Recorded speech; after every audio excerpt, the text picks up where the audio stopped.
The following podcast is a W2M Network original production. Visit W2Mnet.com for all of our other great podcasts, plus news, reviews, articles, and opinions from the worlds of wrestling, video games, football, and entertainment. Eric, let's go running. We now return you to your regularly scheduled debauchery. Good evening, afternoon, whenever you're listening, everybody, and welcome to the Kickoff Tired as Fuck edition. I'm your host. My name is Harry Broadhurst. Joining me, as per usual, the Anchorman Erik Watkins. I hope to be that tired fuck thing come Saturday. Oh, Lord, it's been too long. Yeah, there will be no family shows given on this show. I'm too tired to care. All right, yes! Really stuck racking. The executive producer, no Bisco, Brandon Biskobing. Yeah, I'm going to be tired as all hell for the next 2 weeks, so I don't care. And the unprofessional, Jason Teasley. Sup, fuckers? Yeah, fuckers. All right, so This has just gone off the rail already. So, here's the thing. After having an episode as serious as we did last week, and if you haven't listened yet, we highly recommend that you go check out Let's Talk About It, available in the W2M archives on W2Mnet.com, as well as on all of your favorite podcast listening services, iTunes, iHeartRadio, Stitcher, Spreaker, Podbean, CastBox. Hey, Brandon, guess what? Spotify is here. Eric, this one's yours. Call someone a dick. Oh, there's a plenty of people that I can call a dick, but we kind of just said that we were making things funny. So, yeah, no. Just say, come August, I'm really going to need to find a way to survive here in Jacksonville. If you haven't heard the latest news, I don't know. I think, what is it, August 17th? If any female listeners happen to be right around Okay, right now. I take that back. Family show, Eric. So Eric, have you seen the destruction of your stadium yet? Some of it, but thankfully, since, nothing's going on, and the fact that we really didn't sign anybody noteworthy, I'm like everybody else who just flat out didn't notice. I'm going to go ahead and guess that he doesn't actually get that reference. Probably not. I reference because they had the AEW episode here, but again, hardly anybody noticed. I said corrected. He did get the reference. Anywho. All right. So, as I mentioned, I'm barely awake. Jason's barely awake. Eric's never really awake. He is woke, though. We appreciate that about him. I do my best. Besides, I'm not even at my prime thinking hours because it's early. But then again, in my prime thinking hours, I'm thinking, what happened to Jean, the contestant from the episode of Concentration that aired back in 1974? So do you really want me at that particular night? I can tell you this much, Eric. Maroon 5 wrote songs about her. Anyway. Oh, not to mention all of the corny Tarzan jokes. Video reference on an audio podcast. Bisco literally face-palmed when I said that. All right, so like I said, we're tired. We're cranky. Truth be told, we're looking to blow off a little bit of steam after last week's super serious episode. So don't expect a whole lot in the way of intelligence out of us here, but do expect at least something in the way of witticisms, we hope. Exactly, and don't expect me to be entirely wearing pants when we're talking about blowing off things. The views and opinions of Erik Watkins do not necessarily reflect those of the W2M Network or its affiliates. Viewer discretion is advised, but probably ignored. All right, anyway. Look, I can't help if I find interesting stuff on Netflix. I don't care that the title is in Polish, but hey, if it puts 50 Shades of Grey to shame, it's great in my book. 365 Denis. Yes, watch it. Anyways. All right, I'm too tired for this. Eric, let's get to news and notes for the week. All right. I entitled this one. Wait. Nope. I have to cut you off because, frankly, it's too easy not to here, and I'm going to apologize in advance to anyone I may offend with this. But let's go from consensual hitting of women to not consensual hitting of women. Segway! Yeah. Everybody remembers Ryan Leaf, right? You mean the second worst quarterback in California? Yes. Well, there's some news. Granted, we all know that he had a very long and painful history of battling drug addiction and getting arrested on drug charges as he was trying to turn his life around. The good news is he's no longer being arrested on drug charges. The bad news is he's now upgraded to domestic abuse. Oh, Ryan. Just when you were becoming tolerable and could shake your reputation. And as if ESPN didn't fire enough people as is. Well, I will say this much. And I believe that I used this exact quote in the show preview that I sent you guys. In an off-season of plenty of dumbassery in the NFL, be it current or former players, Ryan Leaf is attempting to be the dumbest ass to ever dumbass. Did you just go full-on Red Foreman right there? Okay, first of all, you never go full Red Foreman. Although Kitty could get it, but that's beside the point. Eric, that sounds like your area of expertise. Anyway, back to what I was saying. Look, I mean, voice aside, my experiences with older women are quite pleasant. It's just like, how would I be able to properly moan and drown her out at the same time? That way I could kind of perform at my peak. But, that's a personal thing. Okay.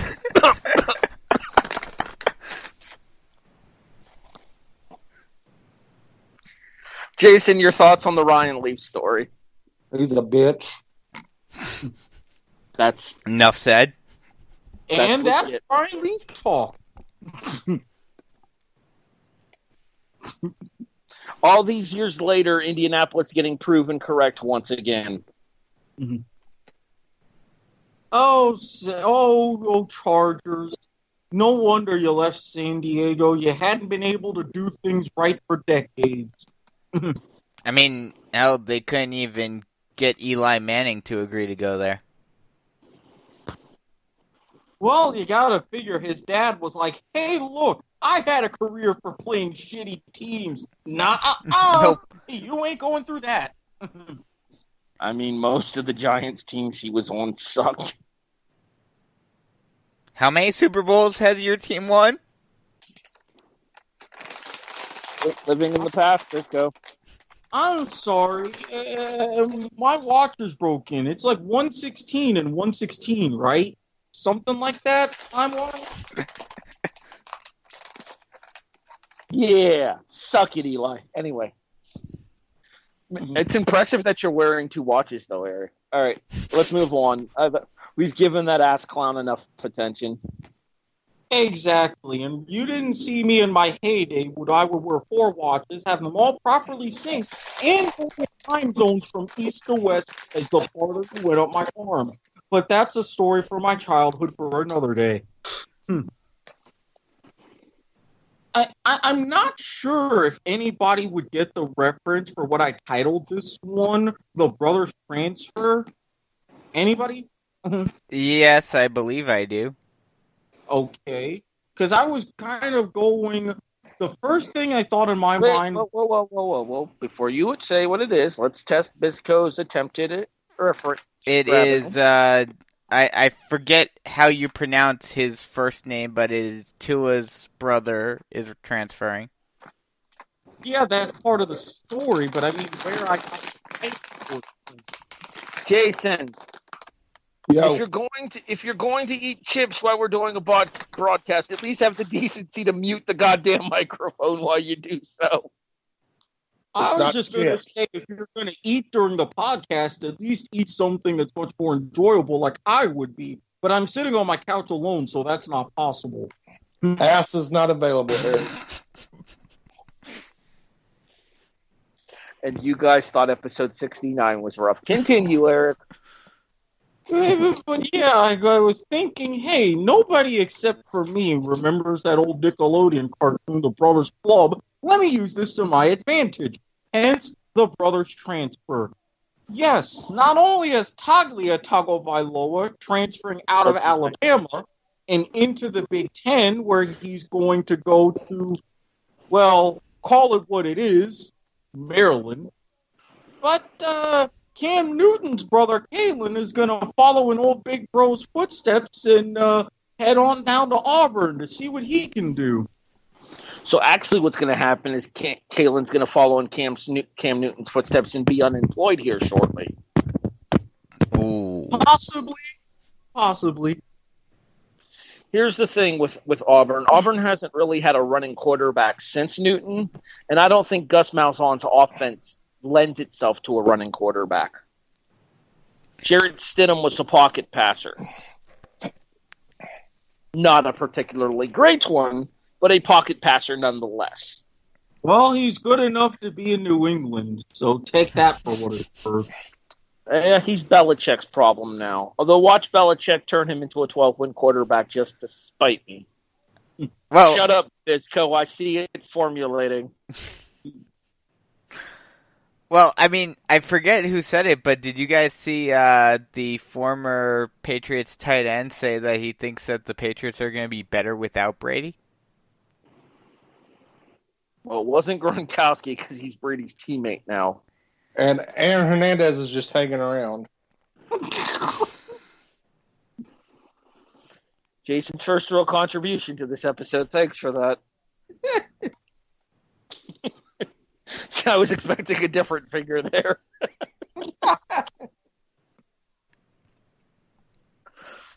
Here's the thing with Taglia Tagoviloa. Jeez Louise, who names these people in that family? His father? It's Hawaii, eh? I thought that was more Fuck was that, bitch? I don't know. Stop apologizing for being white and start apologizing for being racist. Anyway. Islanders matter. Oh, Jesus Christ, Eric. Oh, we hope anybody that enjoyed the episode after listening to last week's episode hasn't stopped listening at this point. I'm just going to point out that it was Eric that said that, so you can't hold the rest of us accountable. Anyway. I honestly don't know. I don't. Well, according to some listeners, I'm white anyways, so I'm just fitting right in.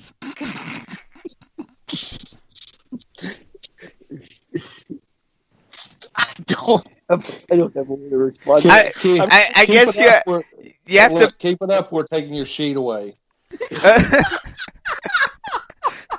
Especially with those dreads, you have to start putting on a Rasta accent, Eric. Call me now for your free psychic reading.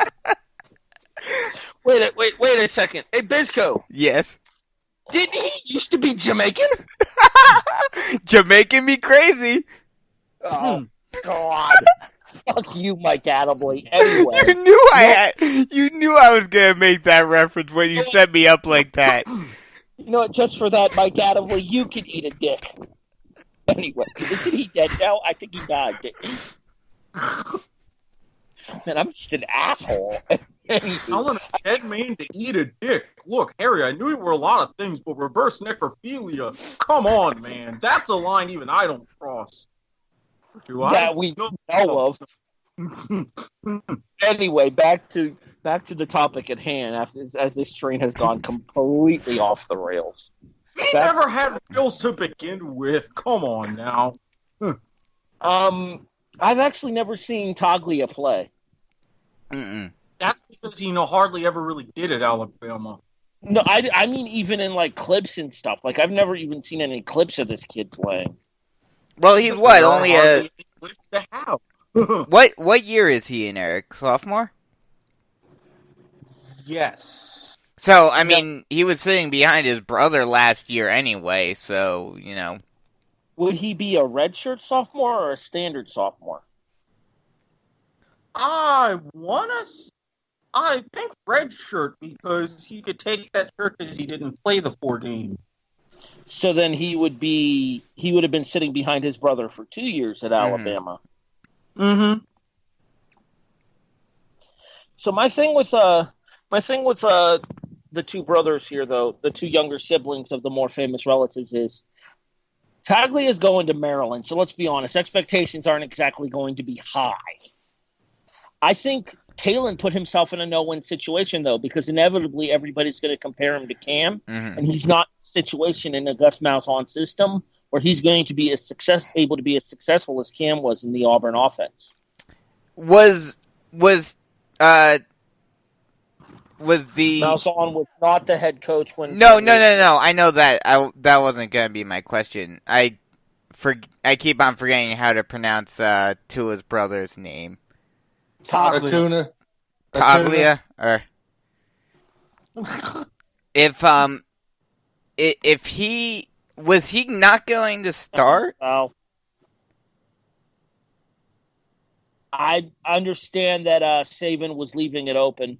Oh, okay. Because I mean, especially considering how well Tua did, I'm surprised that wasn't his job. But even if he didn't start, he's still only a redshirt sophomore, presumably. So, even if he sat behind someone for this year and then perhaps took it over next year, I don't see how Maryland helps him if he does want to get to the next level like his brother, how Maryland is a better spot for him than Alabama is. So I don't think this is a good move on his part. And even though you have very low expectations, it is the Big Ten. So rather than competing for the starting job, which he most likely wasn't going to win from reports that I heard at Alabama, to actually playing some big-time opponents and at least getting a good amount of exposure in the Big Ten East. Yeah, I wouldn't be so sure about that. Yeah, especially considering what is the Big Ten most known for? Well, running, but that's beside the point. Well, running and defense. In this particular instance, I'm also going to know for Ohio State, but that's different. In this particular instance, I'm also going to point out that he transferred to a school that has a senior starting quarterback. So more than likely, he's not. Well, he wouldn't be able to play this year anyway, correct? Or is there a waiver? I think there's a waiver because of the fact that maybe if he gave up his red shirt for last year, he can immediately play. It's a complicated situation when it comes to that waiver and immediate eligibility. Yeah, so I mean, I don't know if. Yeah, Jason did it again. He stepped away from the headphones and now we're picking up the echo. Yeah.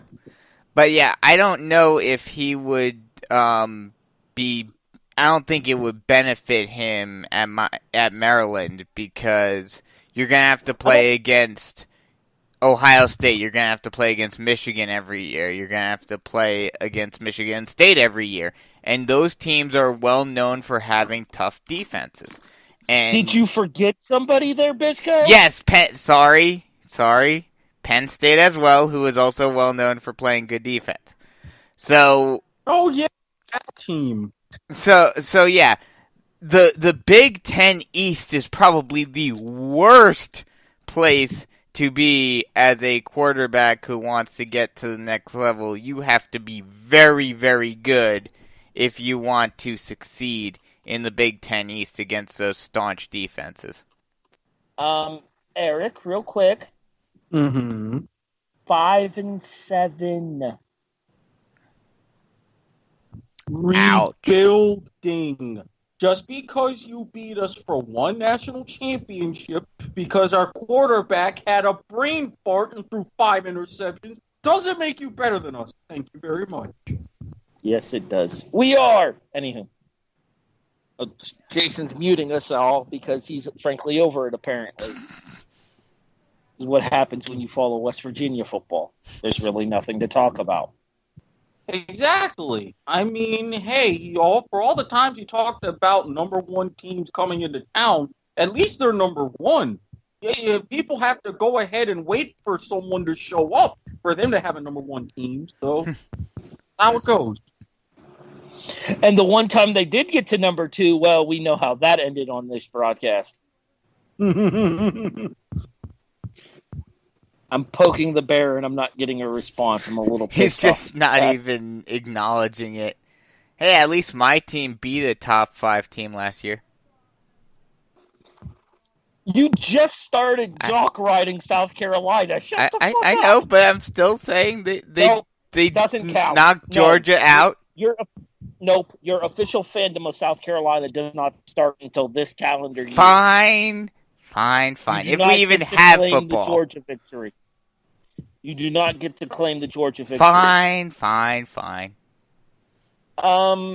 Jason, do you have anything about Taglia or Caylin?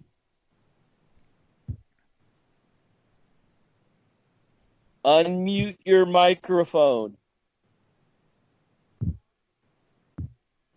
See, this is what happens. He mutes his microphone, and then he can't figure out how to unmute the damn thing. And thus we end up with no Jason. Oh, Jason. Motherfucker.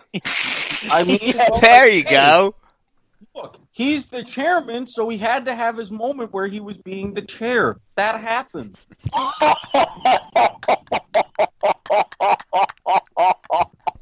Eric, just remember, I'm coming to visit you. We can't go for a jog. Oh, Jesus. Okay, that's... Eric just legit popped me. That was funny as fuck.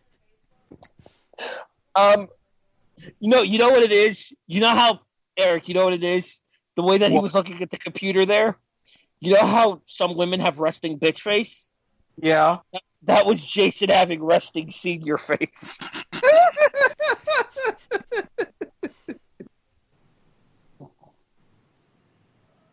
He has it right now, actually. If you guys could see the video version of this podcast, you would know exactly what we're talking about.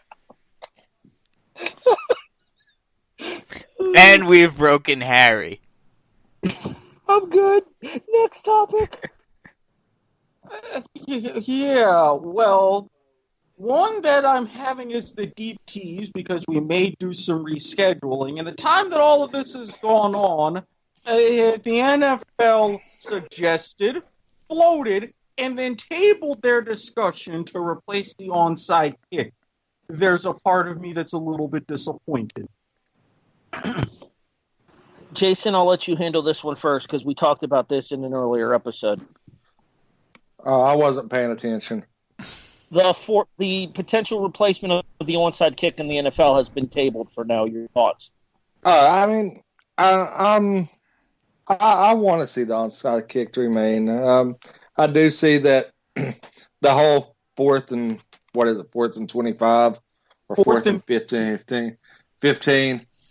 I mean, it makes sense, but my question is, the parameters of it? I mean, are you going to put the ball on the 35 and then after a scoring possession, give the offense the ball back and go and see if they keep possession? Or, I mean, it kind of defeats the whole premise of the onside kick because if you get a first down, you're already from the 35 to the 50.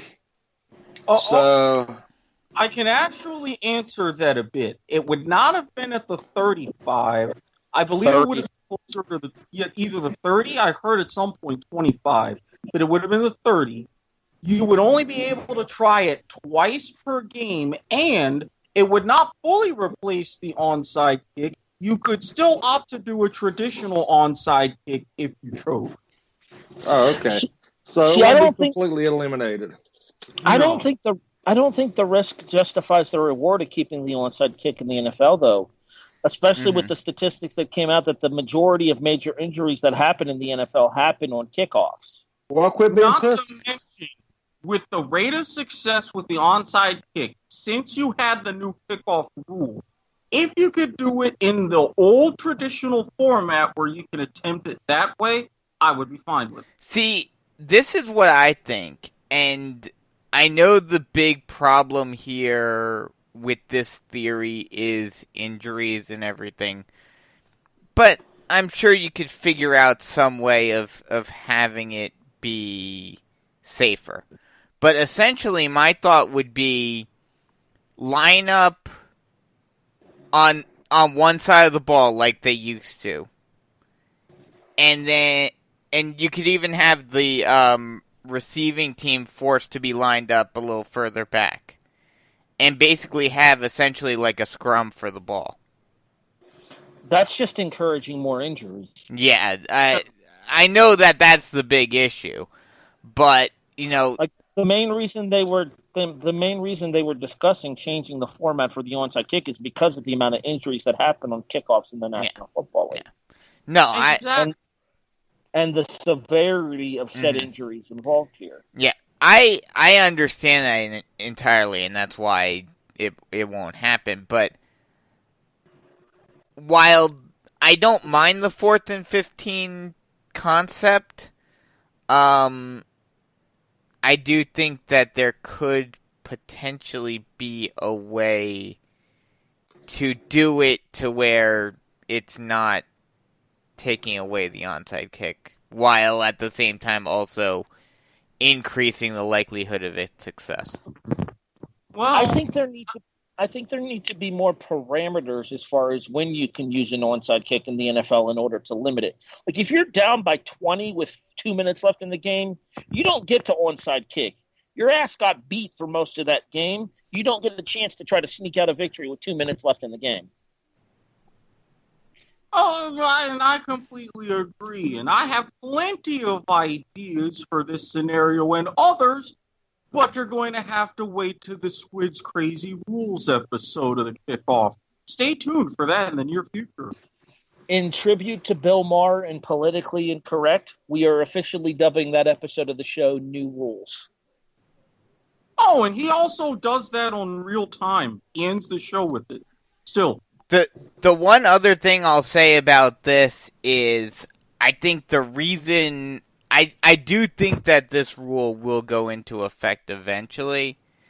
But, I agree. But I think the main reason why it didn't go into effect for this year wasn't so much because it didn't have support, because it seems like it does.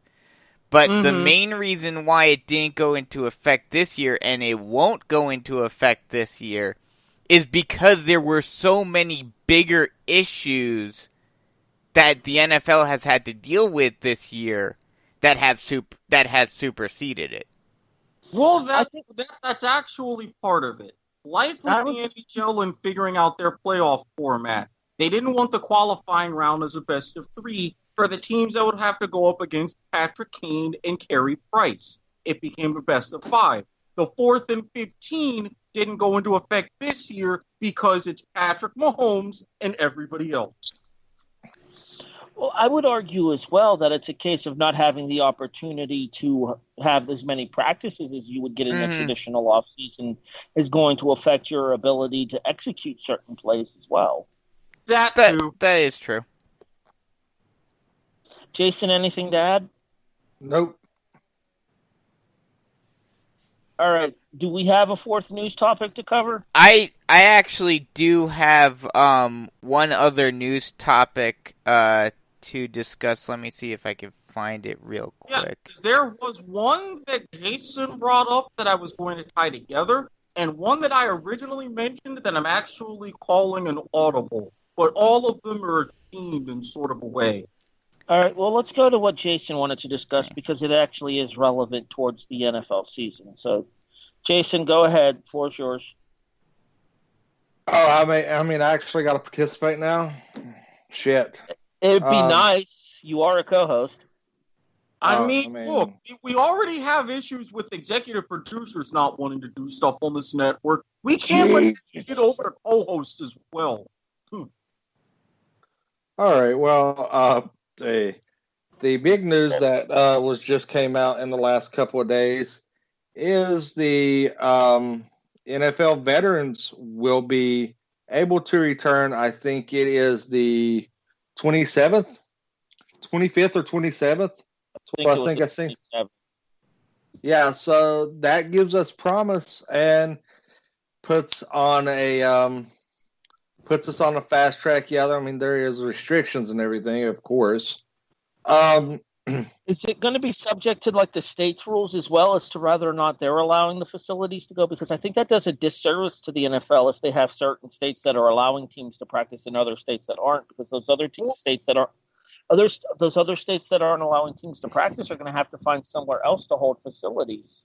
Well, the whole thing was with the NFL that they said no facility is going to open up until all 32 facilities can open up. So they're feeling that at the very least with lockdowns being lifted throughout the country, that's getting close to happening.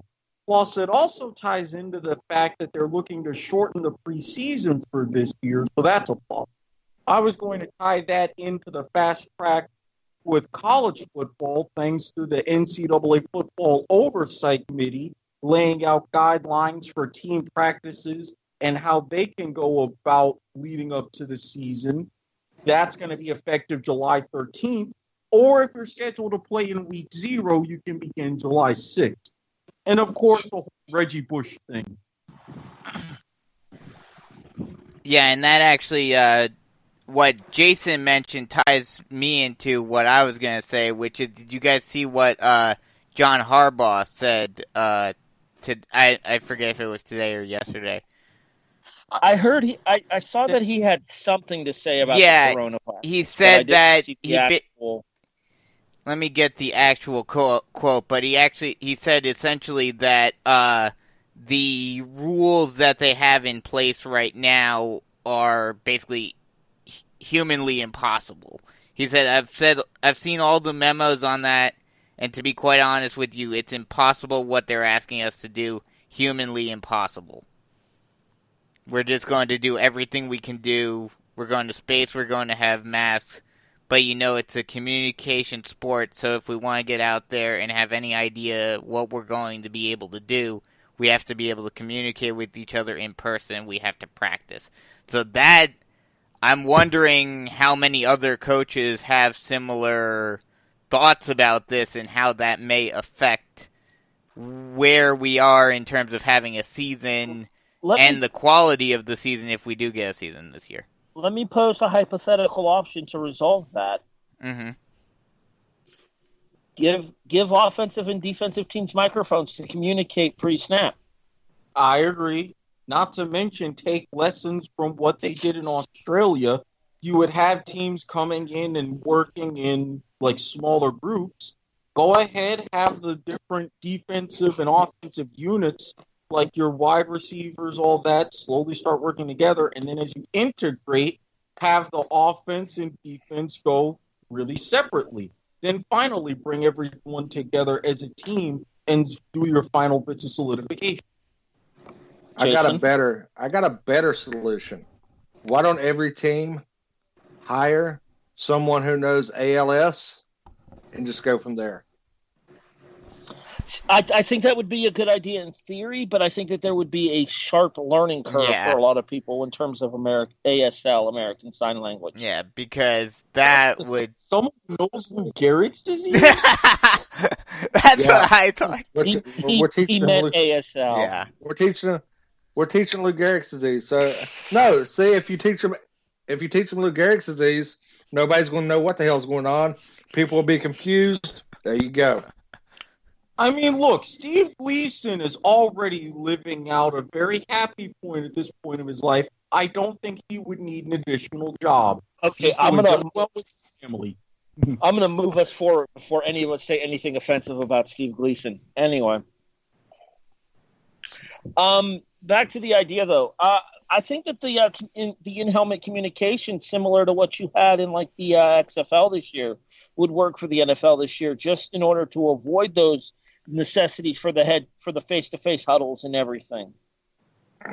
Because when you have that many people in that small of a confined space there, especially if shit gets out, then it's going to spread rapidly. Mm-hmm. Whereas if you have the quarterback that has the ability to tell the receivers and the running back and the offensive line their blocking schemes and everything, then you cut out the middleman of having to have the huddles in the first place. You can still do so, but you can do so on the line and just make sure that you keep the offensive and defensive lines of communication separate. Because it's going to be hard enough to social distance in locker rooms and everything like they want. So I think that would be a great idea. Mm-hmm. Yeah. I'll ask again, like I did at the end of the episode 2 weeks ago. Eric, does the NFL actually start on time? I'm still going to lean towards a no. Jason. Yes. Brandon. I'm going to say a preliminary yes, because they're going to try as hard as they can. But I think the big factor will be both where we're at come July, August, and also how essentially the test runs of the NBA and NHL turn out. I don't think the NFL starts on time. If we're lucky, the NFL season starts around October. Yeah. Oh, geez, another split vote. I wonder if we can add a poll on that. That would be an interesting one, honestly. Somebody has his phone in his hand. It's not fantasy related, but I do think it would make for an interesting poll. Hint, hint, hint, nudge, nudge, wink, nudge. Poll? Oh, you're talking to me. Yes. Oh, okay. I'm playing Pokemon. Nice to see you're invested in the show tonight, Jason. Hey, Jason's got to catch them all. I do what I can. I do what I can to keep this show afloat. He is literally paying for our existence, so I can't bitch too much. When we talk about news stories that I haven't even fucking read up on, I kind of contribute very little. Now, when we get to the meat and potatoes of the episode, I'm there. I'm all there. For the record, the meat of this particular episode is either lamb chop, burger, boneless chicken, or whatever the fuck Bisco had for dinner. I thought it was going to be boneless wings. Boneless chicken. Buffalo wings. Sounds good. Segue. We have no sponsors, and fuck that guy anyway. I was segueing for you. Yes. Harry. How was that a segue? Buffalo wings? Oh, the jabroni. I'm fucking tired. Leave me alone. Good Lord. You act like I don't contribute to the show. I give you a good segue. Why you gotta go and job Jason out like that? That was the first well-done thing he's done all night. Yeah, really. Do we have anything else over at the news desk, Mr. Anchorman? Reggie Bush, thanks to the NCAA, saying that they're no longer going to monitor any disassociations after 10 years. The prodigal son returned. Reggie Bush, welcome back on the campus of USC. And then immediately thereafter, fornicated with the lady. He was then run off the campus for costing them the national championship that they had won. It's the only good joke to come out of that news story, so we'll move on. Okay, so in the interest of full disclosure here, Eric actually did have another news story planned for this particular segment. However, I made an executive decision to postpone that news story.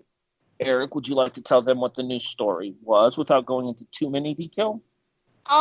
Certain chants in response to certain videos that certain league commissioners made where they did not mention certain names. And certain players in said league want said commissioner to mention said name and make push for said name and said person to be employed. And that's all that was said. Certainly.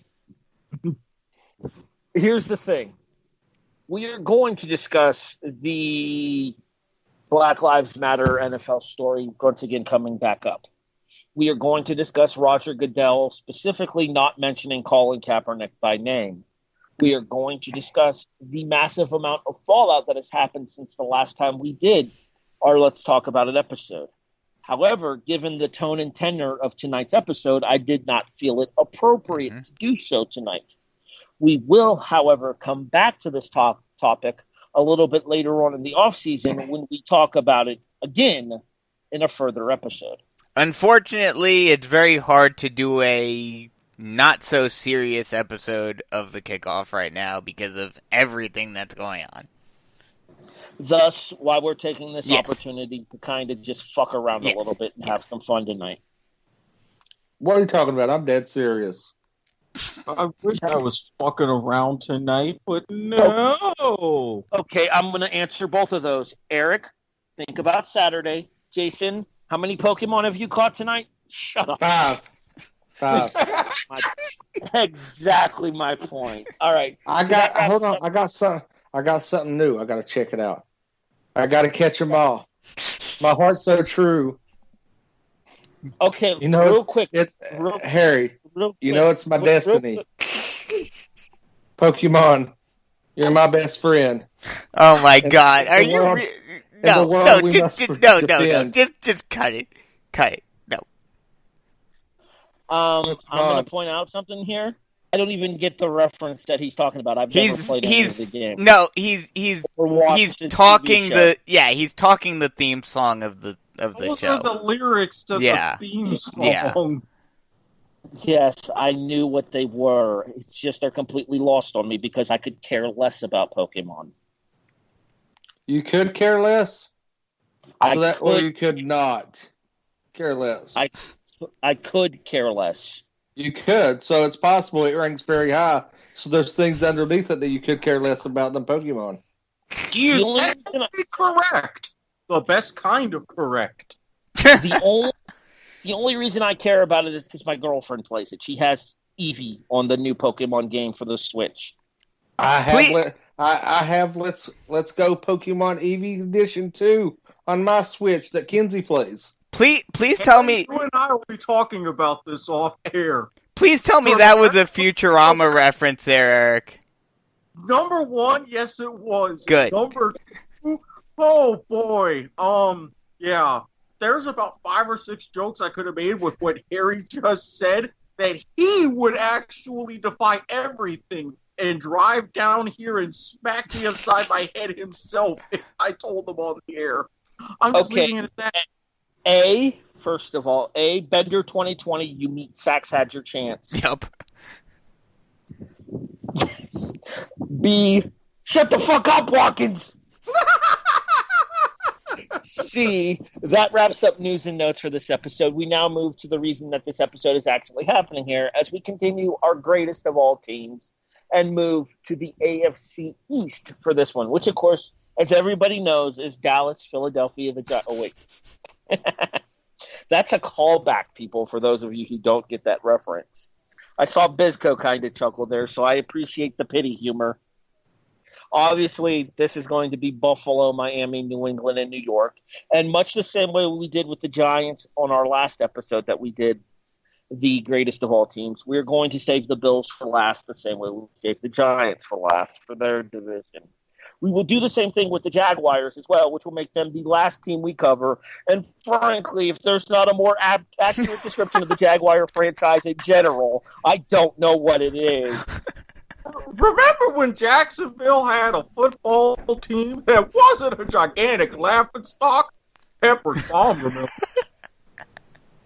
Is it weird that he goes full-on racist white guy voice for that? Well, apparently he is white now. And moderately racist. Hey, Eric, just so you know, You're my best friend in a world we must defend. Jason, in addition to playing Pokemon, apparently Jason's over there Googling lyrics. Anyway, I know the song by heart. I don't have to Google the lyrics. That probably says a lot about your social life in high school. I have a 12-year-old daughter that likes Pokemon as well. I introduced her to the old Pokemon cartoon. Well done. So, she does watch it. She is into Pokemon. Eric, I'm making an executive decision. Okay.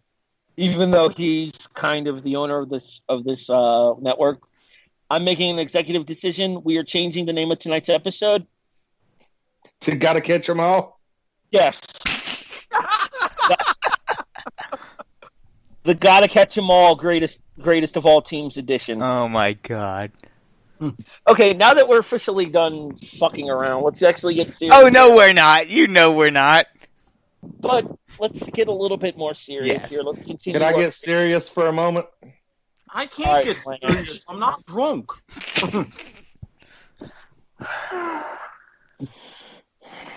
The exasperated sigh of a host. How do you think I feel as a part owner? You're the one encouraging most of these shenanigans. Eric, no comments about shenanigans. Oh, Where's that place you like to eat down the road there, Eric? you mean shenanigans? I think it's called the Y. Anyway. Eric got the reference, and that makes me so happy. It was always delicious there. All right, let's move on. Let's get back into our greatest of all teams, and we start with the Miami Dolphins. Eric, offensive, Miami here. I think this one's pretty much a dead set lock, isn't it? I mean, look, anytime that your contract is quoted by Drake in a song, you obviously get this distinction. Stan Marino. Jason. I'm going to have... Not Dan Marino. Let me... Go ahead, skip me. I'll go last. Well, I will take this time and say honorable mention to the Marx Brothers. Jason did pick Dan Marino in the group chat. I changed it. I'm changing it. All right, well, while he's in the process of changing it, it's not going to matter because I know I'm picking Dan Marino, and unless Brandon's going to agree with Jason, then it's over. I feel like the Brett Favre to our Bart Starr back from the Green Bay part of the show. Yeah, for me, as many NFL records as Marino held or has held before they were recently usurped by people like Peyton Manning and Drew Brees, it has to be Dan Marino for what he did for the franchise, bringing it out of the doldrums back from the days of my honorable mention, who I'm worried that Jason's about to pick, so I won't say. Quarterback or running back, Jason? Neither. I'm going Ray Finkel. All right, well, we'll let you explain that pick in a few seconds. But so my honorable mentions are going to be... Y'all didn't get the joke. Y'all's assholes. Ray Finkel was the kicker from Ace Ventura. I've never seen that movie. First of all, if you're going to mention kickers and Dolphins as the greatest of all time, you got to go Gary Yepremian, damn it. No, it's Ray Finkel. Nobody surpasses Ray Finkel. All right. Laces out. Yeah, hey. Marino's was my pick. To attempt a touchdown pass in the Super Bowl, he does not get that status. All right. Marino's my pick. Honorable mentions for me and I actually had this conversation with a friend of mine who is a Dolphins fan, and I completely forgot about this one. So honorable mention to Bob Greasy, the quarterback for the 1972 undefeated team. Asterisk. Yes, he only played part of the season due to injury, but he was the quarterback in the championship game where they won the Super Bowl. Yes, but even leading up to that game and into that playoff run, Earl Morrall stepped in, and it was not just part of the season. Earl Morrall led the AFC in passing yards in that 72 season. Throwing it out. Don't fuck with Squid Bit. I will also add the fact that Greasy is also responsible for the other Super Bowl win in Dolphins franchise history as well. Yes, when they went back to back. So, honorable mentions to both Bob Greasy and then arguably the man who carried that offensive team in 72 and 73 anyway, and that would be Larry Csonka. You mean the other Larry Csonka? Yes, I mean the other Larry Csonka. Rest in peace, Larry. This one's for you. See, I was setting that up for Harry to have a really heartfelt moment when I did mention Larry Csonka as my honorable mention. But yeah, Larry Csonka was my honorable mention. I just did the Ray Finkel stuff because I figured somebody would have got the reference, but maybe that shows me being the old man and making an Ace Ventura reference when you guys are. It probably came out when most of you was born. Even Jim Carrey doesn't make Ace Ventura references, and I was old enough to see him, even though I probably shouldn't have, when he was on In Living Color. So there's that. Fire Marshal Bill. Eric, I refer you back to our conversation earlier in the show, resting senior face. Keep it up, Harry. All right, what about the defensive side of the ball here? Wait, you haven't even gotten my pick. You already said you were picking Marino. Okay, fair enough. Yes, I am, but... Why dwell on the obvious? Fair enough. Well, let's move over to the defensive side of the ball, Eric. And to me, this is a two-horse race, and they were teammates. Yeah, and as much as I wanted to have my honorable mention be my official pick, I have to give Zach Thomas the honorable mention because while he was the anchor of that linebacking core, if you think Dolphins and you think defense recently, guess why you had Nick Wanakani and the no-names back on that 70s teams? He's got to be number 99, Jason Taylor. Jason, your fellow Jason? Yes, I'm also picking Jason Taylor. I think that he is probably one of the most notable defensive players that ever played for Miami.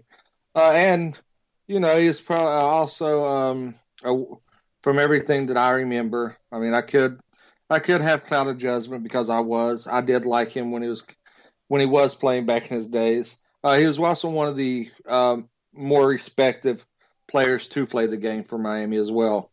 Very much so. Brandon? Yeah, it's Jason Taylor. All right, so we don't need to talk to you, Harry.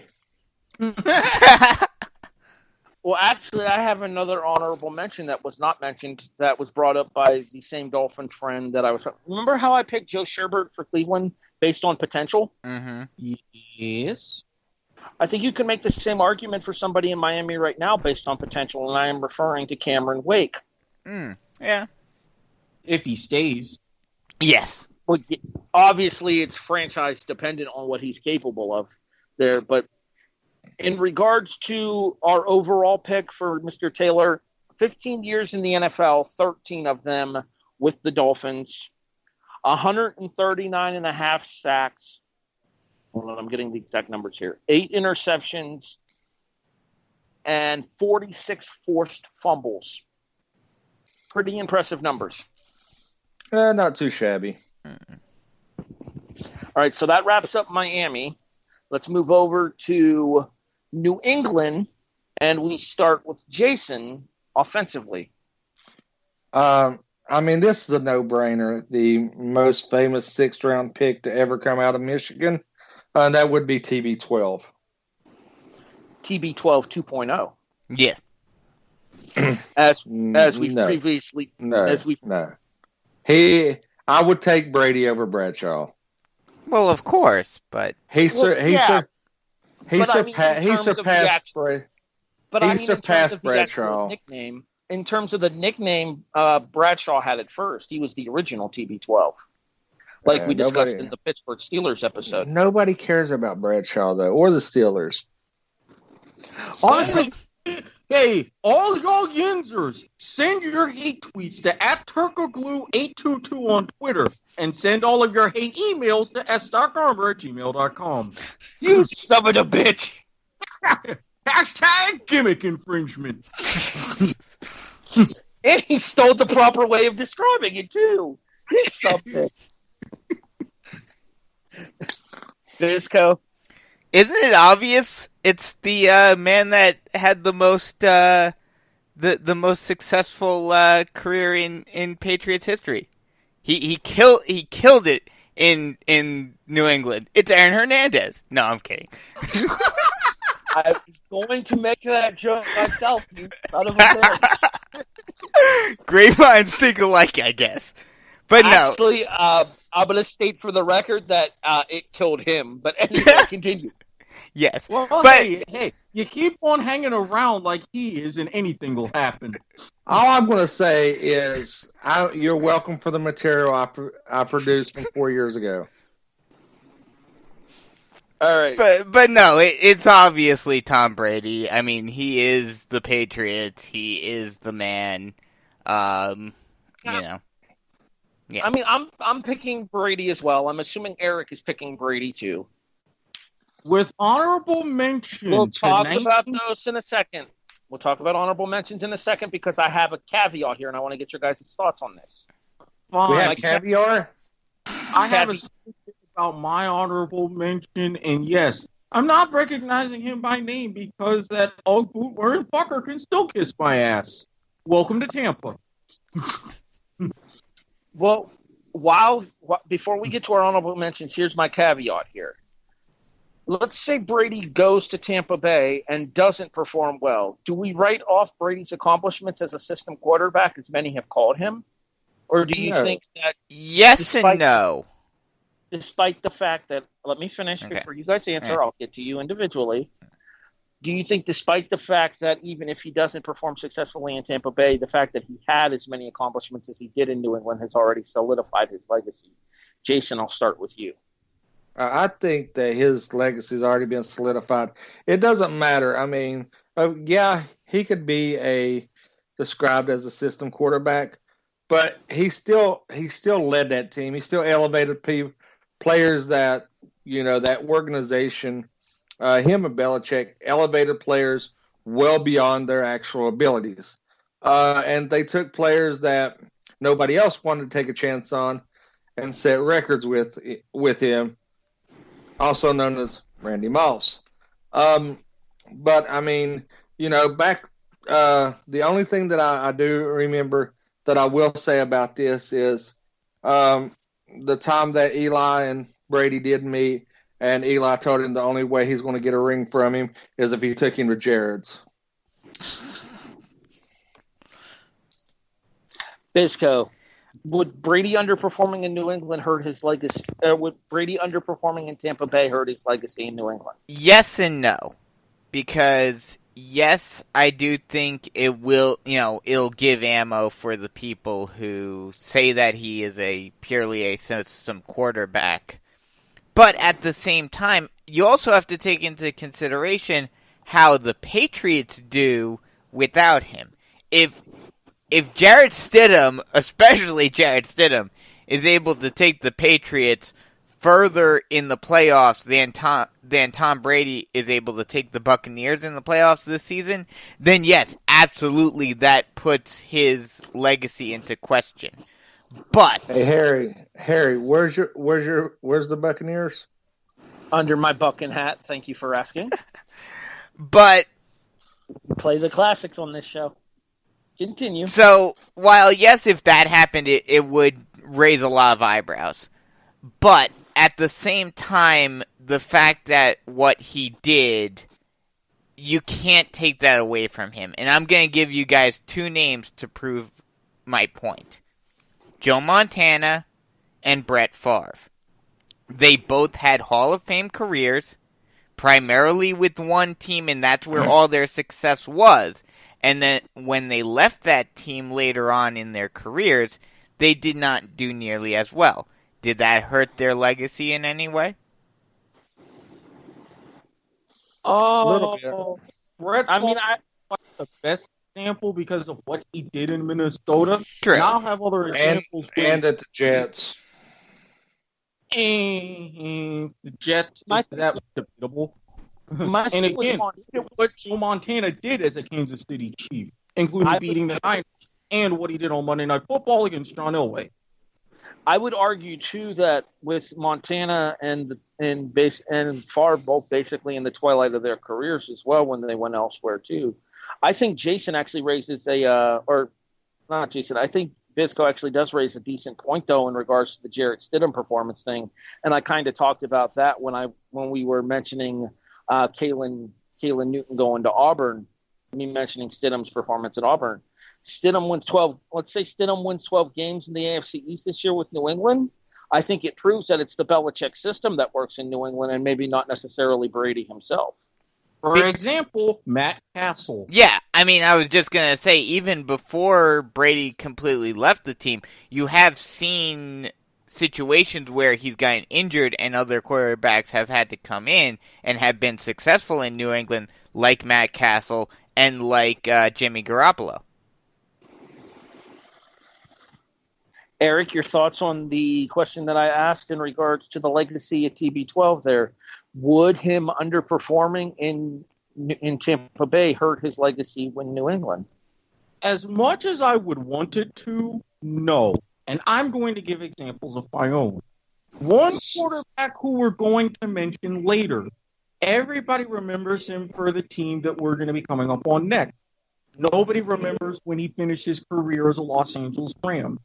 Johnny Unitas. Nobody remembers him finishing his career as a Charger. Emmitt Smith. Nobody remembers him finishing his career in Arizona. Jerry Rice. Nobody remembers him finishing his career in Seattle and then Denver. If he performs in Tampa Bay, everybody will still remember him finishing his career that way, but everybody generations down the road will still recognize him as a Patriot.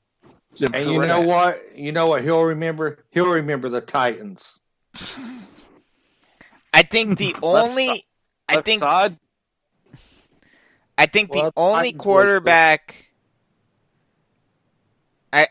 only quarterback that has actually had success after leaving his primary team is Peyton Manning. And Joe Montana. He guided the Chiefs to the playoffs. Well, yes, he got them to the playoffs, correct. But I'm gonna give you an even better example than Peyton Manning. Okay. Drew Brees.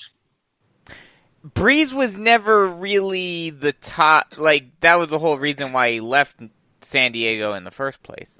No, he left because of the shoulder surgery. And he left because they drafted Phillip Rivers. Mm-hmm. Yeah, and Nick Saban is still pissed off. I'm going to say real quick that I do think that if Brady underperforms in Tampa Bay, that it does hurt his legacy in New England. Not enough to fully damage his accomplishments up there, but enough to make the people that have made the system quarterback argument about Brady have a little bit of validity to their conversation. Mm-hmm. All right, let's move over to the defensive side of the ball here in New England. Jason? I'm going to go... Before we do, sorry, I forgot. Honorable mentions. Eric. The 1971 number one draft pick still holds the record for most wins in a rookie season as a number one draft pick, a Native American, no less, Jim Plunkett. He formerly of the Raiders as well? Correct. He played for the Patriots first, replacing the ill-fated Joe Kapp. Jason, any honorable mentions for New England? Yeah. I mean, this is going to go out to... I've got to put a kicker on there with Gostkowski, as well as Gronk for revolutionizing the tight end position, being that, like I said, I mean, yeah, there was a couple of tight ends before him, like we mentioned previously, like when we talked about the Giants, like Bavaro and Shockey, but Gronk took it that step further. in bringing that tight end position to where you do see the Kelsey, the Zach Ertz of the league, the George Kittle, that don't have to primarily be blockers and just safety valves. They can actually be in the top or number 2 receiver on the team, amassing massive amounts of yards plus huge red zone targets. You can also put Tony Gonzalez in that class. I was just about to say, outside of maybe Tony Gonzalez, you could make the argument that Gronk is the best tight end in NFL history. Mm-hmm. Yeah. Brandon, any other honorable mentions from New England offensively? Yeah, the one other guy, and Jason mentioned the other one, but I'm surprised he didn't mention the original, Adam Vinatieri. I was going to go with Adam Vinatieri as well. The fact that Vinatieri's leg led almost directly to the first 2 Super Bowls. Mm-hmm. In one case, it was directly the result of Vinatieri's leg for the Super Bowl victory. Yep. The game-winning kick on the last play of the game. The game-winning kick on the last play of the game, and then a couple of years later, what turned out to be the game-winning kick with less than a minute to go. But, of course, Janet Jackson. Titties. All right, let's move over to the defensive side of the ball here, Jason. Hershey Kisses. I'm sorry. I'm going to go with... that's okay. TiVo remembers that more than anything else. I'm going to have to go... and if anybody hasn't noticed by listening to this, I tend to go a certain position on each side of the ball. If you're talking about defense, I typically pick defensive backs, and New England's no different, and I'm going to go with Ty Law. I'm going to make everybody else's pick here irrelevant unless Eric and Brandon agree. I'm also picking Ty Law. Yep. With an honorable mention to Eric's pick. At least you're giving him an honorable mention, Vince Wilfork. And I also gave an honorable mention to Lawyer Malloy. I have another honorable mention as well in Teddy Bruschi. I was going to say I had Bruschi as my as an honorable mention. All right, so by a 3-1 vote, Ty Law takes defensive. Tom Brady's unanimous offensively for New England. Is this going to be the first division that we haven't had a single debate one? Well, so far, we'll see what happens. Let's move over to the JETS. I'm not doing the full spiel here because I'm not Jets. No. You should hate them just as much as I do. I said I'm bet. I said Long Island. Whenever you're catching up and you're listening to this episode, you're welcome, you fucker. Continue. I said it properly. I said JETS suck. All right, Bisko, you start here. Yeah, for offensively, you can't really go any other name. Do you want me to save my honorable mention or say it right now? Save your honorable mentions until the end. Let everybody make their official picks first, so that way you don't take anybody's pick accidentally just in case. But yeah, it's hands down Joe Namath, the guarantee, the first AFL team to win a Super Bowl, all of that.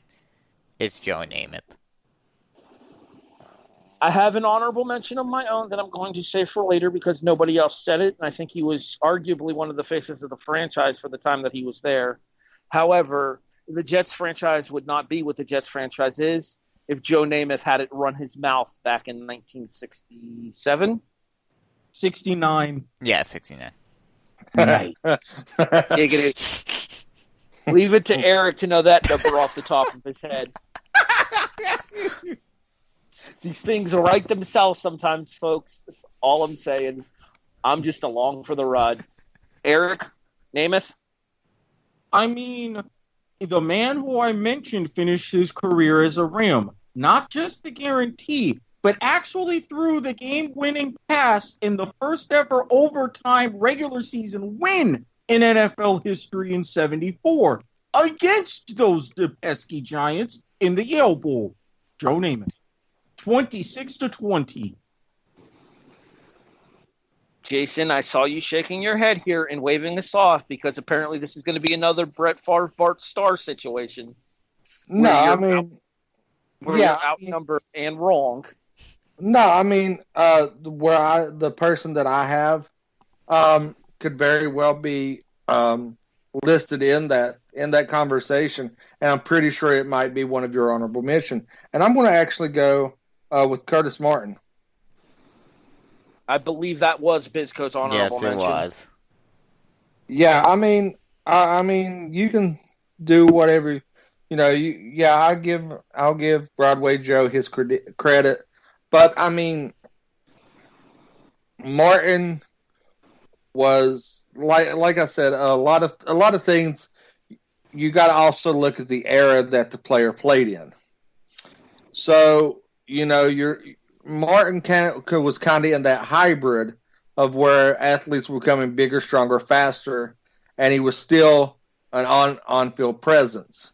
Namath, outside, if you took away the quote-unquote guarantee that's been misquoted by everybody and their grandmother about how it actually went down, if you take that away from him, you know what? If you ask the typical football fan, without saying the guarantee, what do you know about Joe Namath?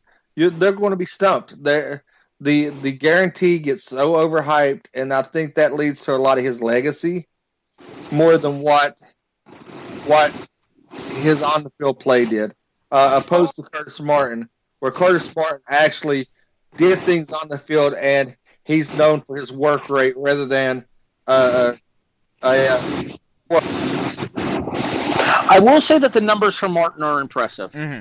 3,518 carries for 14,101 yards, which I do believe still has him in the top 10 all time. Yes. And I do get Jason's point about Namath. Namath did have a great career outside of the guarantee, though. But, there are certain players who will forever be known for one moment. And, Namath I don't think is in this category. But there are players that are known for one moment in their career, whether positive or negative, and are defined by that moment. All right. Let's hold on. Let me put Bisco on the spot. Without looking it up, name something else Joe Namath done away in his career. I mean, I don't know the exact numbers or anything like that. Point proven. Wrong. Without the guarantee. Point proven because actually point wrong because Eric's a goddamn sports encyclopedia. That's fair. All right, can I throw another honorable mention at you guys here real quick? Go for it. Actually, a teammate of Curtis Martin's. Wayne. And frankly, you should have just given him the damn ball. Wayne Corbett? Keyshawn Johnson, genius. Okay. I was gonna say Chad Pennington. Because, and if you think about it, number one, and this is going to Bisco's point, he wasn't just, known for that. Lest we forget the famous or infamous, depending on who you talk to, shots of him wearing the full-length fur coat on the sideline. He was known for that, too. That added to his Broadway Joe reputation. But I'm also going to go... Real quick, Eric, here's the problem with that. Before you go on, guys, I want to say this to Jason. Okay, you don't think he's known for anything else, and with those numbers, and aside from the thing I said, fine. Go throughout, especially those couple of really pivot years where the American Football League was in focus. Name the top 3 quarterbacks. Name them. Dude, I didn't follow the American Football League. I'm not a sports encyclopedia. Darryl Lamonica, Len Dawson, Joe Namath. Simple as that.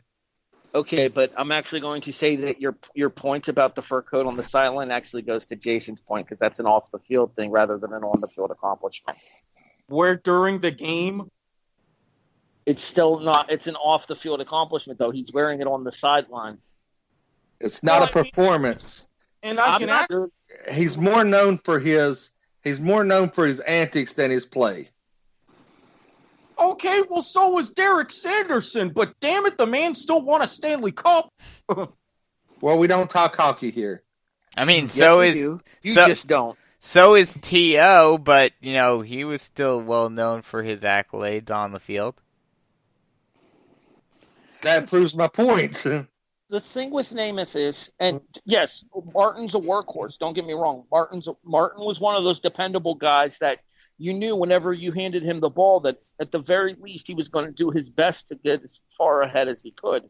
The thing with Namath is Namath went from moments of Namath had moments of like I said, it's late, folks. Yeah. I apologize. I'm me stumbling all over myself here. Namath had moments of regularity. However, they were surrounded by flashes of brilliance on the field as well. Not to mention his expectations, even coming out of college with his injury history, were very low. When the Jets drafted him, they knew, and the doctor said, coming out of Alabama, you're going to get 3 years out of him. 3 years. Wound up playing over a decade. Just saying. Let me ask you this question, Jason. Do you know where Curtis Martin started his career? Let me think. He went to the Jets, I think, after his third year, if I'm remembering correctly. Was it his third year, Eric, that he played 3 years? I'm wanting to say it was from Seattle. New England. Oh, yeah.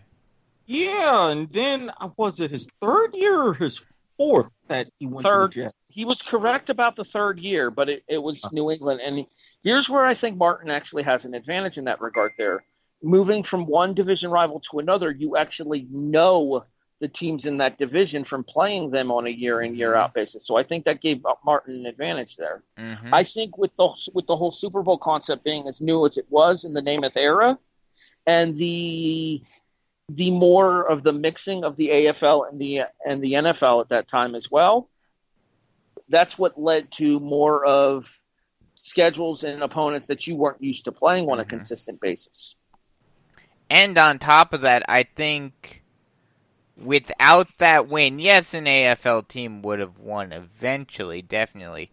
But I think without that win, the process of the merger and the AFL becoming a legitimate contender and a legitimate threat to the NFL would have either taken a lot longer or might not have ever happened.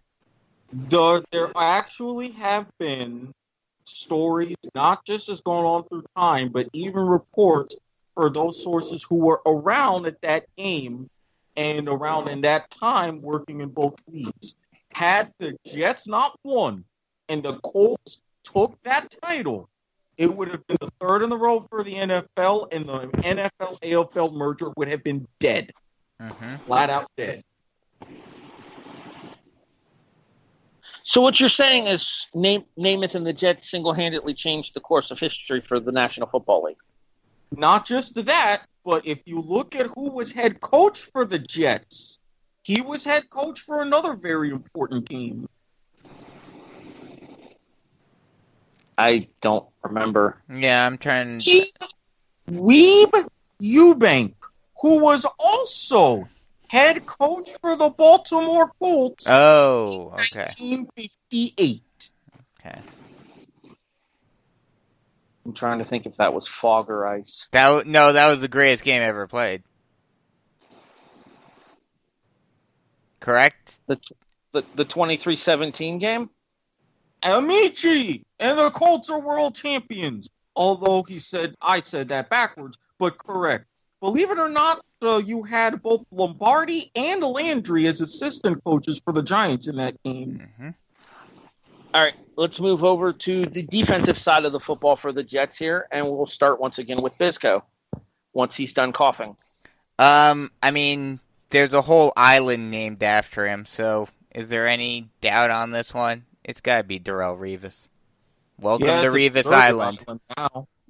What? I know he said it's a deserted island now. Oh, yes. No, I mean, he's still playing. Or at least he was the last I saw. Is he? I don't think so. Pretty sure he's still in the league. I'll have to look that up here. Either I'm going to look it up or Eric's going to look it up because he's already tapping a button on his tablet. So I'm also going with Darrelle Revis. I think that Revis single-handedly changed the culture of the Jets franchise then because he gave the Jets a threat that you were literally afraid to play against for the longest time. Revis, he did not have the same success with other teams that he did in New York. But I don't think there's any argument that for several years while Revis was in New York, he was the most feared cornerback in the National Football League. Revis retired after 2017. Okay, so maybe he hasn't been active. I guess Revis Island is deserted at this point. Eric. Told you. All right, Squid. Answer the damn question. Who you got? The man who was the figurehead of the old New York Sack Exchange, Mark Gastineau. Jason? Why, a member of the New York Sack Exchange. I'm going to go with, I'm going to butcher this name.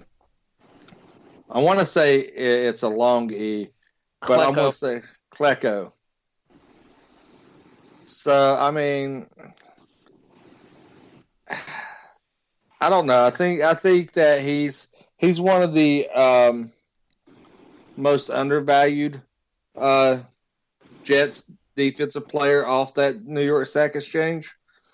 But if you talk to any offensive lineman had to face him, they sing his praises beyond what anybody else does, and they say that he's an unsung hero. So that's the way he's getting my vote. Joe Klecko. Yes. Apparently, his son played in the NFL as well. Yeah, for the Patriots. Dan Klecko. And there's an honorable mention, simply for that. I know none of you guys are going to say, simply for what happened to him and the recovery that he went through, and that's Dennis Byrd. The injury that he sustained and everything, and where he was practically paralyzed, and the recovery he went through. That's why I'm just going to give him an honorable mention, because a lot of people that may listen to this may not know the leaps and bounds that the Dennis Byrd injury did bring to sports medicine. So what you're saying is he was the earlier version of a Ryan Shazier from Pittsburgh? Yes. To put it into a more modern context for our listeners. Yep. All right, so again, offensively, it's Namath by a 3-1 vote. Defensively, by a 2-1 vote, it's Darrelle Revis.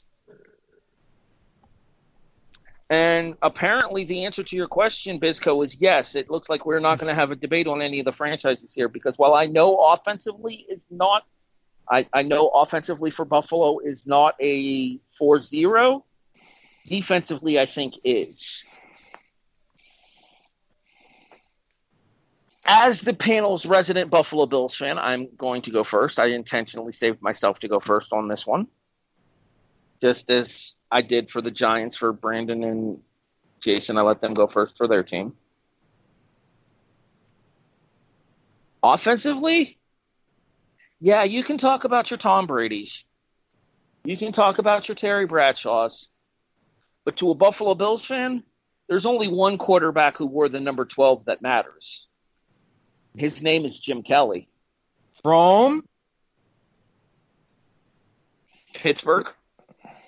No. No, that's not it. I'm not sure what you're setting me up here for. Oh, come on. Where did he play collegiately? And if, believe it or not, his first game as a starter in college. Yeah, that is right. He was a Hurricane. Uh-huh. Yeah. Okay. It took me a second, but I got what Eric was saying. But anyway, back to the Jim Kelly story here. And honestly, this is just as much for what Jim Kelly has done off the field as for what he did on the field. Kelly is the only quarterback ever to lead a franchise to 4 straight Super Bowls. The result of those Super Bowls is irrelevant. For 4 straight years, Jim Kelly led the best team in his conference for 4 straight years. But just as importantly, off the field, Jim Kelly has proven to be just as much of a fighter as he was on the field. Multiple battles with cancer, multiple victories over cancer. His wife fighting cancer as well.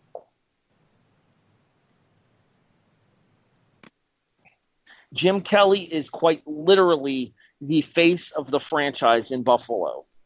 If you meet a Buffalo Bills fan, more often than not, you ask them who their favorite Bill is, the answer is QB12, Jim Kelly. Jason, I'm going to go to you here because I know you disagree, and I can't say I'm entirely disappointed with your pick because he's one of my honorable mentions. Yeah, I mean, you mentioned Kelly. My pick comes from the Kelly years.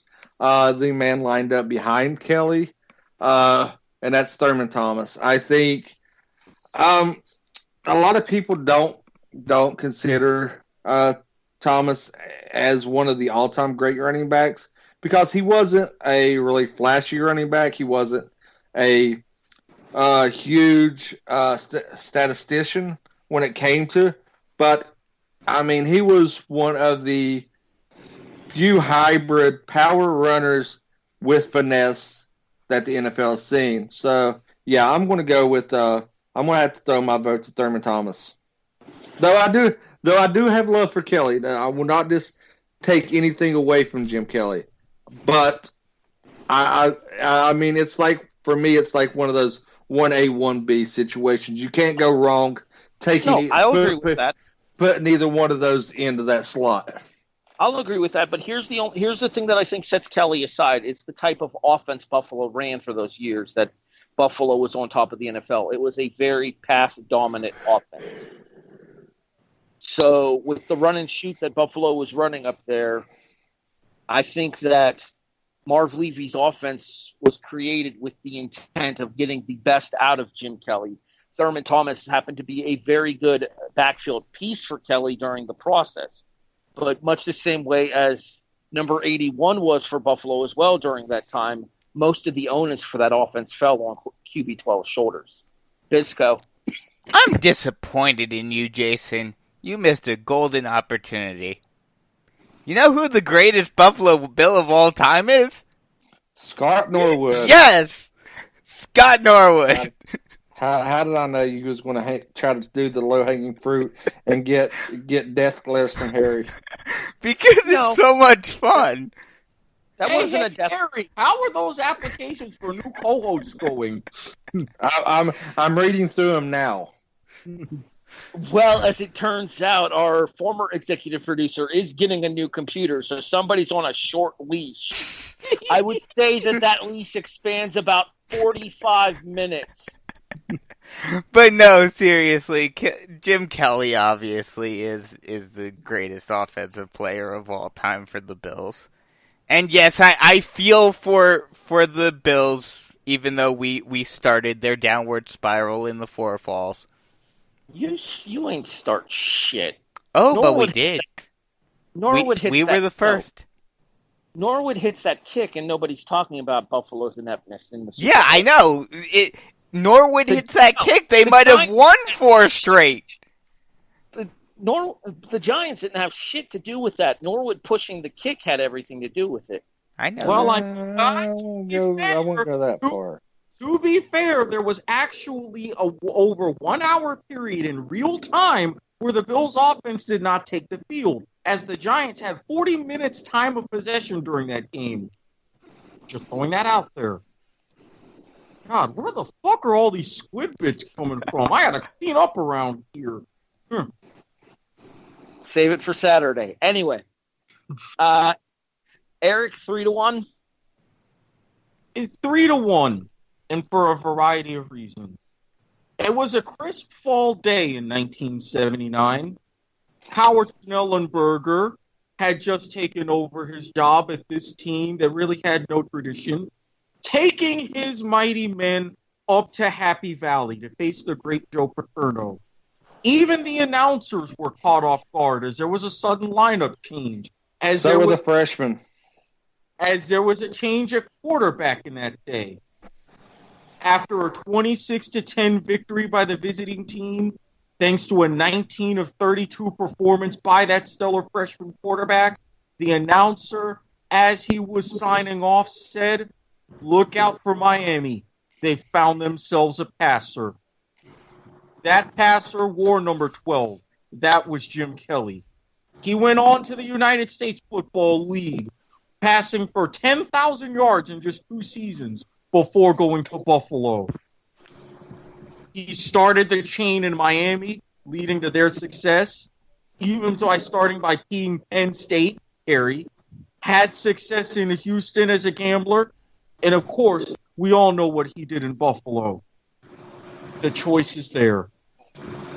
See, now, this raises an interesting debate because it's that Marino versus Kelly debate. Same draft class. Second best draft class ever. Who's the better quarterback without a ring? Is it Marino or is it Kelly? Marino. Barely, Marino. Yeah. Barely. See, I think it's very close. It is. I'm gonna say it's Kelly. Yeah, because you're a homer. No, I'm gonna say it's Kelly because of the sustained success of the franchise. If you come, You keep fucking with me. I'm gonna throw out my vote for fucking Flutie. Actually, he was one of my honorable mentions. Yeah, and O.J. Simpson. Yeah, O.J. Simpson was my honorable mention. Damn thanks it! To that 1,000-yard season in '73. Yeah, he really killed it on the field. I mean, to be fair, at least O.J. doesn't discriminate. It's true. But, I mean, if you can combine what Jim Kelly did in the USFL and in the NFL, I think that tips the scales for him. But the fact that what Marino did early on, right in the NFL, not being in the USFL, that puts things a little bit more in his favor. And again, Drake did not say contract like 91 Jim Kelly. He said contract like 91 Dan Marino. $1.25 million a year, at the time, the most expensive contract in National Football League history. Eric, allow me to say one thing to that, and then we'll move on. Sure. Well, we can't move on yet because I've got an honorable mention. Okay. Well, I have one as well, but we'll get to it in a second. Fuck that cock riding fuck. Rewind and try that again. Fuck that jock riding cocksucker Drake. There you go. Let's see. Up. Yep, it's coming. The Jamaican judge is only given an 8.0. Couldn't stick the landing. What a shame on that performance. To quote a certain favorite movie of mine, just a bit outside. Jason, we were talking about off air before we started here. Is your honorable mention the same as mine? Yes. The third member. As the Buffalo Bill resident Buffalo Bill fan, I'll let you discuss him. But yes, it is the same person, and my honorable mention. The third member of what was the golden triangle of offense for Buffalo. You had number 12, Jim Kelly. You had number 34, Thurman Thomas. You had number 81, Andre Reed.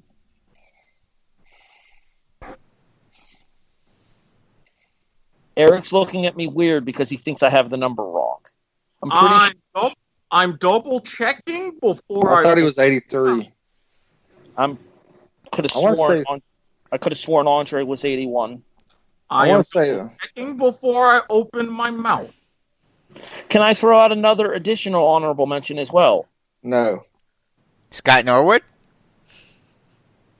You done?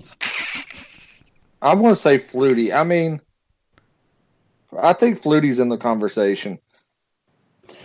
Fullback and special teams superstar Steve Tasker. Okay, what were the two numbers that you, Harry, and Jason mentioned? I said Me, Harry, and Jason. I said 81. He said 83. Jason's right. It was 83. Son of a bitch. And you call yourself a Bill fan. I'm gonna have to go back and watch some of the classic games. And Yeah, again, when we talk you about did things that. and remembering, nobody remembers his 2000 season where he wore number 84 for the Redacteds. I forgot that he even played for Washington. Well, to be fair, Eric, you said Jerry Rice was a Bronco when he was a Raider. Yeah. Yeah, I was confused about that for a second. No, after the Raiders, he went to Seattle where he takes yeah. the number. Then after Seattle, he had brief time wearing number 19 for the Broncos. A lot of fans him as a Niner and a Raider. Thank you very much. Okay, I'm going to have to look that up because I do not remember him as a Bronco at all. Yeah, go back. It's a deep cut. He even did his segment for Kenny Mayne on Sunday NFL Countdown where he even mentioned it's Jerry's time. Jesus Christ, man. How do you remember all this shit? Fuck My me. mother asked me that question on a daily basis. Shout out to Mama Watkins. All right. Defensively, I believe this is a sweep. Yeah, I'm going with the whatever offense was playing against the Bills in the Super Bowl. I'm going Bruce Smith. I mean, Yeah. one of Brandon taking a little hanging fruit.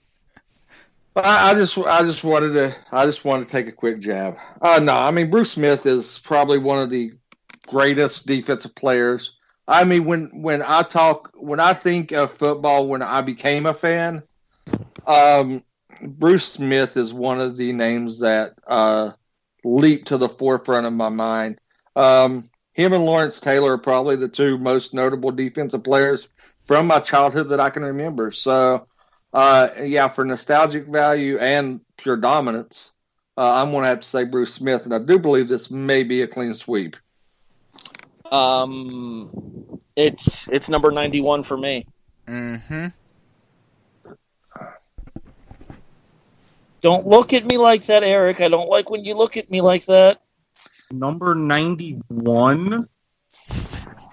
Hold on. Might have been 90. Might have been 94. You're getting your Bills fandom question today. Oh, Try my 78. God. I'm way off. 78. Wow. I'm like, who the fuck? No, you know what it was? You know what it was? I'm actually my honorable mention who was 95. I was a little confused on that when I was like, wait, did Okay, hold on. was I remembering somebody else? I was thinking of my honorable mention who was 95, 1 and 4 together. We'll get to him in a second. Yes. Oh, he is tired. He can't remember the jersey number of a man who finished his career with 200 sacks and had one of my favorite lines said very intimidatingly in a beer commercial. Love making quarterbacks cry. 43 forced fumbles, 2 interceptions. I mean, he was a defensive lineman. They're not exactly known for their hands. But as Eric mentioned, the magic number, 200 career sacks on the nose. And this is another one of those situations where he did not finish his career in Buffalo. My honorable mention did finish his career in Buffalo because he was there for his entire career. My honorable mention is number 95, Kyle Williams.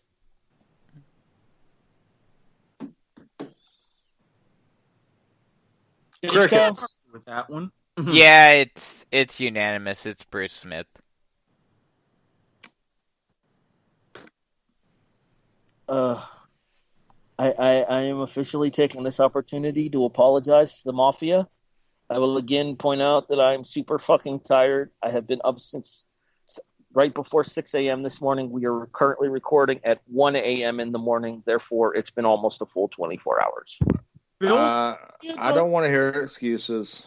Bills Mafia, don't worry. If you can lure him to a home game, throw him to a flaming table, and all will be forgiven. I will willingly take the table bump next time I'm up at Ralph Wilson. 1 Orchard Park Drive, Buffalo, New York. Technically Orchard Park, New York, but it's still Buffalo to us, damn it. Yeah, you don't have a poll to post for this episode, Jason. Well, technically you do. Yeah, I'll get right on that. What was the one that we discussed posting a poll for? If the NFL season will start on time. Yeah. Yeah. I mean, it's not really fantasy related, but neither have been the greatest of all teams, and those have done pretty well in terms of reactions and outreaches and stuff, so why not? Well, I mean, technically it is fantasy related because there's been fantasy seasons thrown into utter chaos, and someone who I'm in hockey and basketball leagues with won't let me forget it. Yep. Here's a question for you guys. How pissed off are like FanDuel and DraftKings over everything that's gone down? Oh, incredibly. Like, how much money have they lost because of these seasons being canceled? A ton. DraftKings, not as much. Well, DraftKings actually, I take that back. They've been hurt more. FanDuel, because they've had a sports book, they've been right in there with a lot of the offshoot bets like hashtag Bet on Bovada and many, many others out there. So they've been able to manage. Well, on the plus side for our gambling listeners, you still have the Bundesliga, and starting next week, the march towards the title for Liverpool picks up once again in earnest. Oh, you have the Bundesliga, you've got the La Primera División Costa Riqueña, you'll have MLS, NBA, EPL, you'll have... Bless you. Yeah. I was about to say get Zoom height, Jason, so I'm right there with you. Well, you could bet golf starting today. The PGA Tour started back up with the Fort Worth Classic. Oh, I know. Not to mention you've been able to go ahead and bet NASCAR as well. I took advantage of FanDuel's promo. We have a NASCAR event, a golf event, and one other. I was in all three of them, so I got a $20 credit, making up for the entry fees. Thank you, FanDuel. I wouldn't mind being paid. Again, we're going to play the classics on this show here, Eric. We can't be bought, but we can damn sure be rented. Exactly, and I can take that rent money for renting other things, so it would come full circle. Giggity. Anywho, speaking of NASCAR real quick, I just want to touch on this. Adios, happy trails, and get the fuck out to Ray Ciccarelli. Mm-hmm. Who apparently was winless, so it doesn't really matter anyway. 0 for 32 and announces that he is leaving NASCAR at the NASCAR Truck Series at the end of this year because they are no longer going to allow the Confederate flag to fly at NASCAR events. Correct me if I'm wrong. He pretty much has hardly raced, barely even a lap, let alone winning, and not even really led a lap. He's 0 for 32, no wins, no top fives, no top tens. His best career performance was like 22nd. Yeah, did not race a single lap this year. Congratulations, Ray. You've now officially offended more races than you've won. Joke courtesy of Twitter. That's quality humor right there. I legit busted out laughing when I saw that. See, for people who love to tweet incessantly at all hours of the night when they really should be working, that is how you win on Twitter. Hashtag don't get canceled. Anywho, speaking of Twitter, segue. Jason, where can people find you online? You can look me up on Twitter at W2M Chairman. That's where you'll find most show-related stuff. Personally, you can go fuck yourself if you look up my personal account at Tagoviloa822. But hey, I'm a nice guy on the W2M Chairman site. So if you want to follow me, shoot a message. Talk fantasy football, talk NFL, just talk shit. I mean, I don't really care. I mean, I'm down for whatever. If we do have one of the 5 listeners that listens to this broadcast want to hit me up, go right ahead, man. Just shoot me a message. We'll talk whatever you want to talk about. And we'll even talk about Erik being white if you want to. So I can give you a good recipe for homemade mayonnaise, a legitimate one. I thought you was going to say potato salad with raisins. Okay, I'm white, but I'm not potato salad with raisins white. Exactly. Erik, where can people find you on socials? At Squid Sportshead on Twitter, willing to talk about all kinds of different stuff. And yes, I am getting in the habit of live tweeting more matches. And I'll also be following through with not only Australian Football League now that they're back, but the National Rugby League action as well. So if I'm up late at night, stay tuned. You can also follow me on Facebook at Erik Watkins. Always remember, guy holding the wine in the recliner. You found me. Want to go ahead, ask about certain things, mention some tutoring, things like that, that's fine. And if you're willing to go through the proper vetting process, you can slide.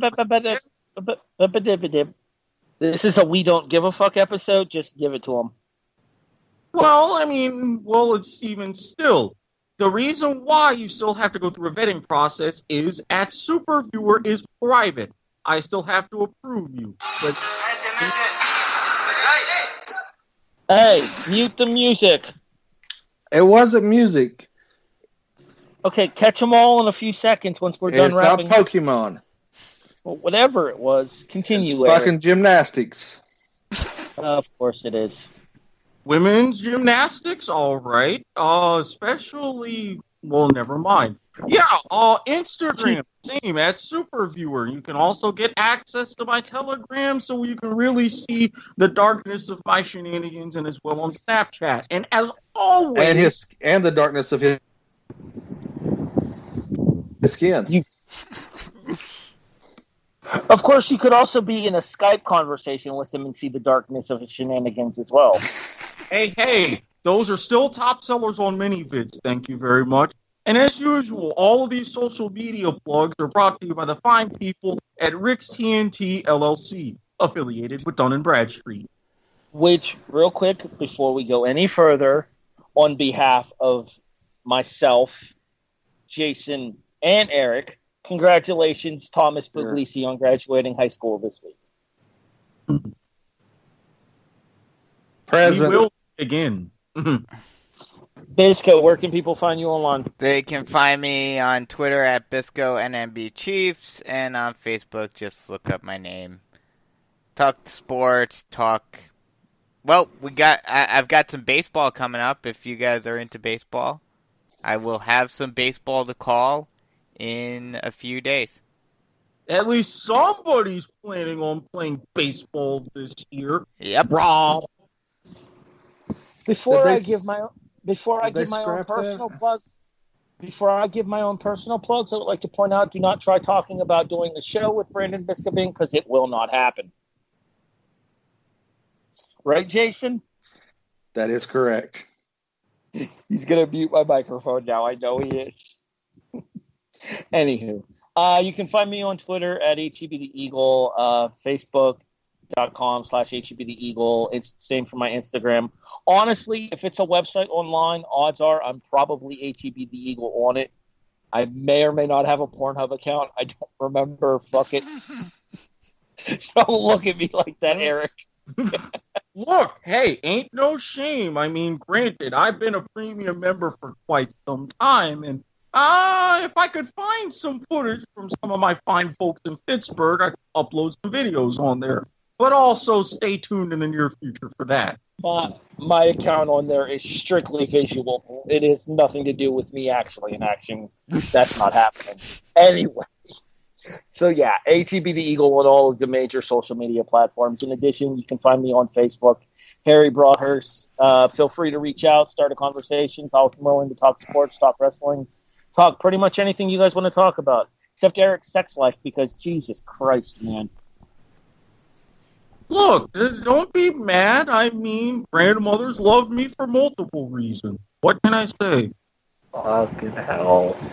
Don't be mad, get glad. Eric, do you know what I mean when I say JFC? Yes. Okay, leave it at that. I think that wraps us up for this episode here. This has been the greatest of all teams, AFC East, Gotta Catch 'Em All edition. For the unprofessional Jason Teasley. Present. The Anchorman Erik Watkins. Hey, don't knock 50-year-olds until you try them. And Brandon No Biskobing. We've got baseball. I've got baseball to call. You can find that on his Twitter at BiscoNMBG. Yep. I'm Harry Broadhurst, thanking you for listening to this episode of The Kickoff. It is a presentation of the W2M Network online at W2Mnet.com. In addition, you can find us on all of your favorite podcast listening services. And I'm taking this one for the finish, Eric, because I see the wheels turning. Okay, fine. Go finish your softball. I'm gonna. iTunes, iHeartRadio, Stitcher, Spreaker, Podbean, CastBox. Hey, Brandon, guess what? Spotify is here. And Ray Ciccarelli is a dick. Yep. God bless the Mountaineers. I'll just say God bless the Mountaineers. Thanks for listening, everybody. We'll talk to you guys next week here on The Kickoff, a presentation of the W2M Network.